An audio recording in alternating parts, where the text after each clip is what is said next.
يا أخي الحبيب وأختي المباركة، ليس كل ما نراه هو الموجود، ليس كل ما نراه ملموس هو الموجود فقط.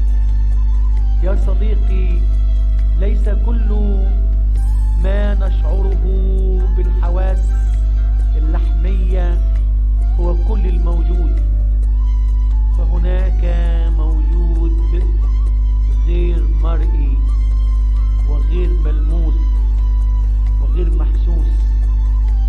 مش عشان هو مش متشاف او مش ملموس يبقى مش موجود، لا. عايز اقول ايه؟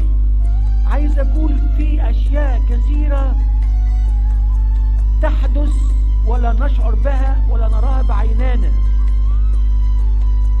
كتب احدهما يوما ما: لو ادركنا ما يفعله الله معنا وما يمنعه من شرور قادم علينا لكنا شكرناه العمر كله.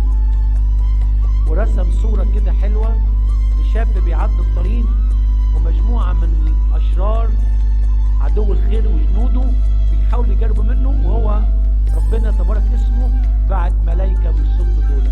شايفهم؟ شايفهم؟ احنا واحنا قاعدين في الكنيسة دلوقتي شايفين القوات السماوية؟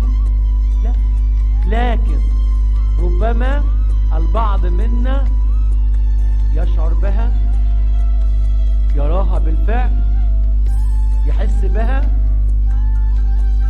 رب المجد في أحشاء البتول يدور المعمدان في أحشاء اليصابات.